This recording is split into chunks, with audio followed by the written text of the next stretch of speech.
श्रावण महीने की पंचमी के दिन शंकर भगवान पर जिस जिस परिवार के व्यक्ति का कांवड़ जल हमने बताया आपको, जरूरी नहीं है कि डंडा बांधकर 2 कांवड़ के जल के लोटे लेकर जाओ, आप अपने हाथ में भी 2 पात्र लेकर जा सकते हैं। पंचमी तिथि के दिन हाथ में 2 लोटे जल के, 2 कलश जल के जब हम शंकर भगवान को चढ़ाते हैं तो ऊपर जो कमंडल होता है शिव जी के ऊपर जलधारी होती है, जिसमें जया, विषहरा, शामली, बारी, दौतली और देव, शंकर भगवान की 5 बेटियां जिसमें विराजमान होती हैं। जब हम जल समर्पित करते हैं, हमारे पीढ़ी में, परिवार में अगर कोई अधोगति में मर गया होता है, कुंवारी अवस्था में चले गया होता है, गर्भ में मर गया होता है, गर्भ के बाहर निकलकर भी अगर कुंवारी अवस्था में चले गया होता है, तो श्रावण महीने की दोनों पंचमी पर परिवार का अगर कोई एक व्यक्ति भी जल चढ़ा देता है शंकर भगवान पर, तो सर्प की योनि में नहीं पड़ता, जीव मुक्त हो जाता है, प्रेत योनि में, सर्प की योनि से मुक्त हो जाता है। पंचमी कौन सी तिथि? पंचमी, चाहे वो शुक्ल पक्ष की हो चाहे वो कृष्ण पक्ष की। शिव महापुराण की कथा कहती है, आपको सुख अनुभव हो जाए। कार्य से जिंदगी में कभी संपदा कम नहीं हो सकती, संपदा बढ़ती चली जाती है।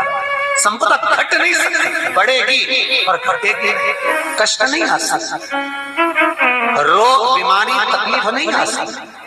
आपके लिए तो लाभदायक है, समझ लो ये कथा।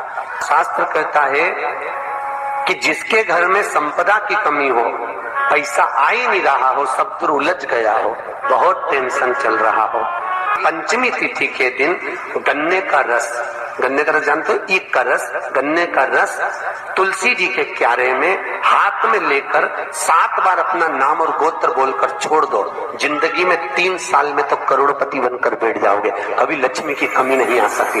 तैयारी में बैठे रहोगे कि फिर पंचमी तिथि आए। हमारे यहाँ सांपों की पूजन कौन से दिन होती है, कौन सी तिथि में करते हैं? जम के बोलो जरा। नाग पंचमी। नाग पंचमी का मतलब क्या है? सांपों की पूजन करो।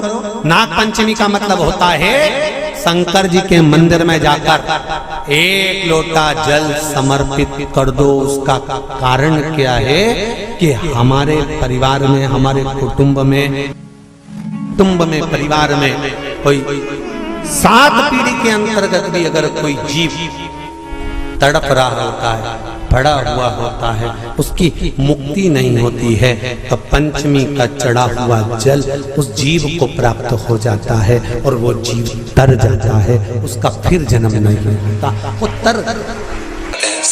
संपदा के लिए अर्थात जिसका व्यापार नहीं चलता, जिसके घर में पैसा नहीं आता, या नौकरी नहीं लग रही, या सर्विस नहीं लग रही, आप अप्लाई कर रहे हो, जगह जगह जाकर इंटरव्यू भी दे रहे हो और पैसा नहीं आता, तो उसके लिए भी प्रयास किया जाता है। पर उसके लिए यहाँ पर जो धन के लिए करते हैं, उसके लिए विष्णुपदी के लिए करते हैं। मतलब जैसे गंगा के जल में तुलसी के 11 पत्ते डाले जाते हैं और उसको किसी भी नारायण के मंदिर में, राम कृष्ण शिव, शंकर नहीं, राम कृष्ण भगवान विष्णु, दत्त आदि जितने नारायण के मंदिर है, उस मंदिर में किसी भी पात्र में, एक छोटे से पात्र में उसको भरकर रखी जाते हैं महाराज, उससे भी जॉब, सर्विस, नौकरी में सफलता प्राप्त हो जाती है। परंतु वो भी एकादशी को ही होता है। कुछ देर तक पात्र को रखा जाता है, फिर वही पात्र का जल किसी भी वृक्ष के नीचे डाल दिया जाता है, उससे भी नौकरी के लिए फायदा मिलता है।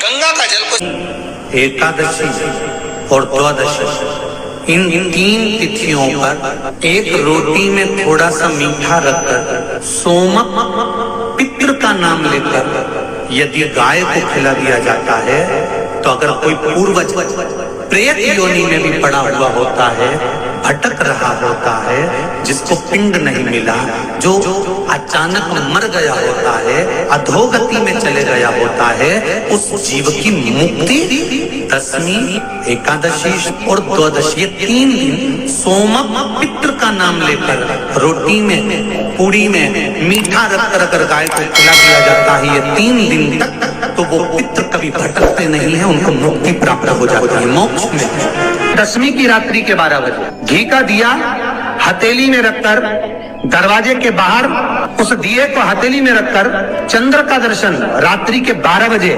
दिए की लो में चंद्र का दर्शन करते हैं, उससे ज्योत प्रबल होती है हमारे। या तो होगा वो नवमी की रात्रि 12 बजे या दशमी की रात्रि की 12 बजे चंद्र का दर्शन। दीप घी का हाथ में जलाकर नाम गोत्र अपना बोलकर नरसिंह भगवान का स्मरण कर कर ज्योति में चंद्र का स्मरण कर कर दर्शन किया जाता है। नेत्र कमजोर हो तो 3 या 4 दिन में ज्योतियों का क्रम बढ़ना प्रारंभ होता है। वैसे तो 15 दिन का लिखा है, पर शिव महापुराण कहती है 3-4 दिन का क्रम बहुत होता है, बढ़ता जाता है। केवल दशमी, चाहे उजाला की हो चाहे अंधेरे की। कौन से महादेव का नाम लेना है? श्रम्भेश्वर महादेव।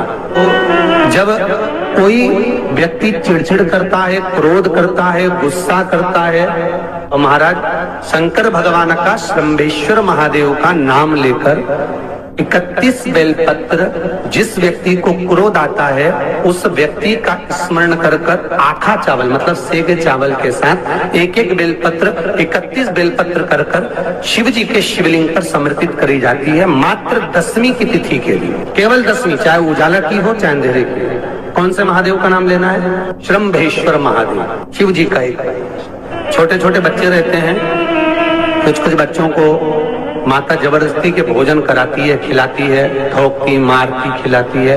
कुछ बच्चे ऐसे रहते हैं वो कुछ खा ही नहीं पाते, मुख में दो और वॉमिटिंग कर देते हैं, उल्टी कर देते हैं। ऐसे बच्चों के लिए या जिस व्यक्ति को भोजन पचता नहीं और उधर में एसिडिटी रहती हो और जलन टाइप की होती हो, उसके लिए भी श्रम्भेश्वर महादेव का स्मरण है। सुंदर व्याख्यान वर्णन किया है। श्रम्भेश्वर महादेव के ठीक सामने अर्थात भगवान शंकर के किसी भी शिवलिंग के सामने एक तांबे के लोटे में जल रख लीजिए और जल के अंदर 3 बेलपत्र डाल दीजिए, एक पीपल का पत्ता डाल दीजिए, शमी के 11 पत्ते कलश को छुआकर शंकर भगवान के शिवलिंग पर श्रम्भेश्वर महादेव के नाम से चढ़ा दीजिए। उस जल को उठाकर ले आइए, 1 रात्रि तक घर के अंदर रखना है।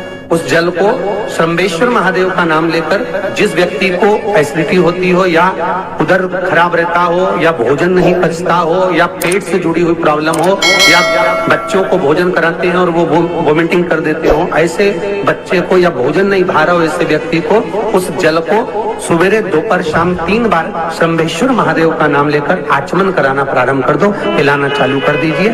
3 या 4 दिन पिलाओगे, अपने आप उदर में भी आनंद रहेगा, बच्चा भोजन करना भी प्रारंभ कर देगा। श्रम्भेश्वर जिसको साइटिका की बीमारी होती है या स्लिप डिस्क की बीमारी होती है या कमर की रीढ़ की हड्डी कहीं बांकी टेढ़ी होने लगती है या नसें चोक होने लगी हों, काम ना कर रही हों, तो उसके लिए कुंदकेश्वर महादेव पर आप कोई भी सफेद कलर के पुष्प भगवान शंकर के मंदिर में कुंदकेश्वर के नाम से 31 फूल समर्पित करना है। 31 पुष्प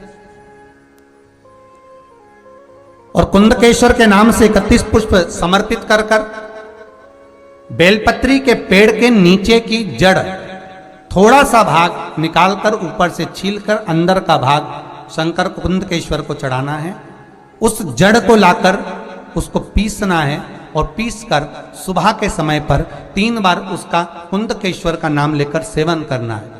जिसको साइटिका और जिसको रीढ़ की हड्डी, स्लिप डिस्क, जिसको प्रॉब्लम होती है उसको बाबा कुंदकेश्वर एक ऐसे महादेव हैं, क्योंकि भगवान शंकर के चरण पर पार्वती के द्वारा फेंका गया कुंद का प्रहार हुआ और उससे बाबा को चोट लगी, जिससे बाबा का नाम कुंदकेश्वर पड़ा। जब आप जल शंकर को चढ़ाने तो रोज ही जाते हैं। जब एकादशी का दिन रहे और शंकर जी के मंदिर में आप जल समर्पित करें तो 3 बार मुख से स्वधा स्वधा स्वधा या स्वधा स्तोत्र का पाठ, जिसमें 12 श्लोक